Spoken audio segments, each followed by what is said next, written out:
Now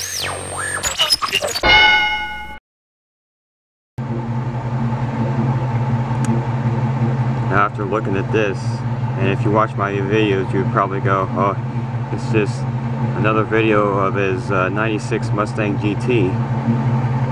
But then how would you explain SVT Cobra wheels? Also 5-speed.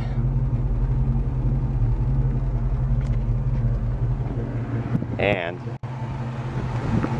lower 2 inches.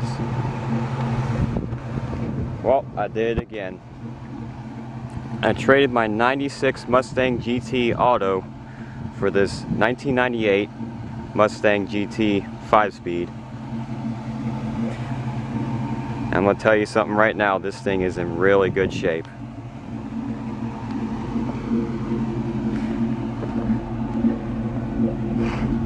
It's missing the wing because the guy who had it took it off because I guess he didn't want it, but I want it back on. I don't know, I'm still deciding about that one.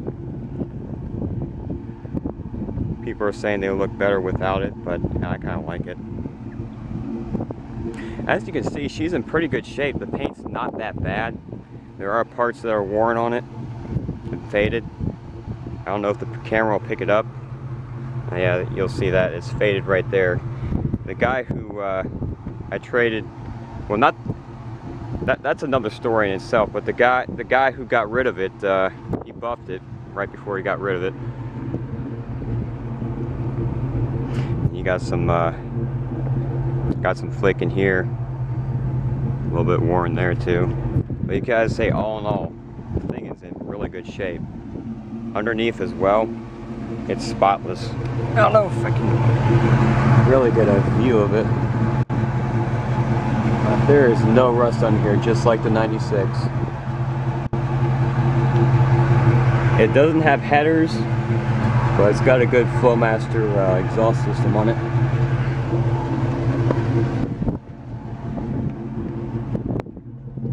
Go ahead and pop the hood here.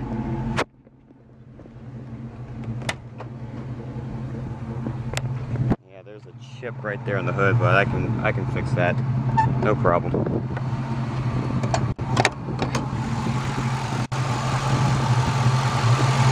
There would be the 4.6.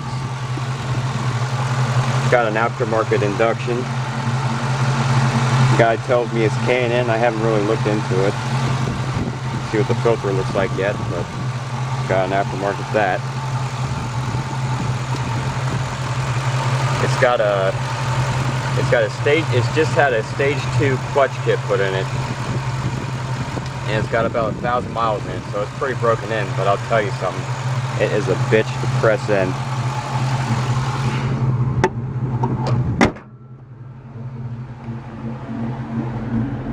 As for the interior, the seats aren't really as good a shape as the ones I put in my 96, but they're a hell of a lot better than what the 96 came with. They're not that bad. They're subtle. I will tell you though, the back ones are in better shape than they were in the 96. Oh, and remember how I put the mock tweeters in my 96? This car came with them. This car came with the system. Yep. God, that's annoying. And here's something else. It has the proper steering wheel cover with the Mustang horse. So I'm going to assume it has the airbag. I'm not going to take it apart to find out. It's got a fancy Kenwood Exelon system. It has a USB port for my flash drive, which is really good. And of course that's useless. That's going to come out at some point, and I'm going to put a cubby in there. One that's not a piece of shit and is going to fall out like the last one I had, my 96. Oh, one more thing. This thing does not leak or burn a drop of oil. Now the guy I sold, or not sold, the guy I traded the 96 to get this 98, I told him everything. He knew what he was in for. He looked it over real good. He knew it burnt oil, leaked oil, and that the transmission was basically, you know, ready to be rebuilt, because he had a transmission with less than 35,000 miles on it. So it worked out for the best for the both of us.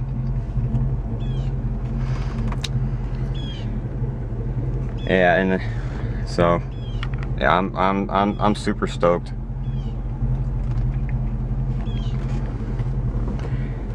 Yeah, it doesn't have headers, but you know, sometimes you gotta lose some to gain some, and in this case, I'm pretty damn happy. That check engine light there, that could either be one of two things: the O2 sensors, or it's got, or the what do we call it, the air temperature sensor. It's got to be one of those two, because it's, you know, it's the exhaust has been modded, and so is the intake. So, you know, whatever it is, it's got to be simple, because this engine's in really good shape. Like I said, it doesn't leak or burn a drop of oil, as far as I can tell. This time I got 2 cup holders, and the stereo comes with a remote. But yep, that's my new ride. I really couldn't be happier. Well, I suppose I could, but man, like I said, I'm super stoked.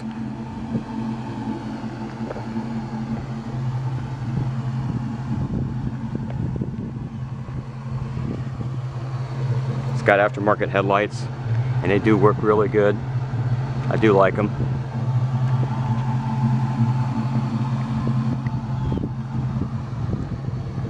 I suppose that should give you a rev. Exhaust rev.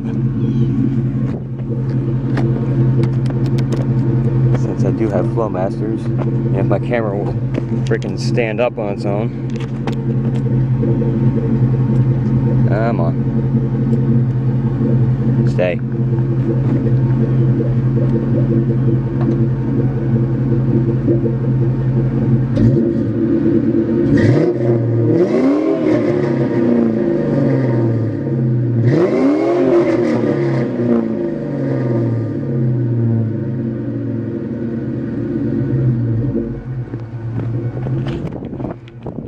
Not bad for not having headers. Well, that's gonna be it for now. More videos to come. I'll probably give you a demo of the system and driving and 0 to 60s and all that. You know the rap. That's it for now. Peace out. Forgot to mention I was having battery issues, because I tried to start it this morning and it wouldn't start at all, and here's why. Junk. I'll get that going. I don't think I had to put fluid in it. I don't think I put it tight on enough, but yeah, that's got to be dealt with. That's going bye-bye. The alternator is fine, because you can tell by the voltage meter. And the passenger window does not work. The guy said it works when it wants to, but I haven't seen it work once yet. So it's probably a motor, because when I press the button, the interior lights dim and all that. So yeah, I'll be getting on that. Gotta have my windows go down. AC works great though. Oh, here, the heater cord's been bypassed. You can clearly see. And I'm fogging up my camera. And that's about it for now. Later.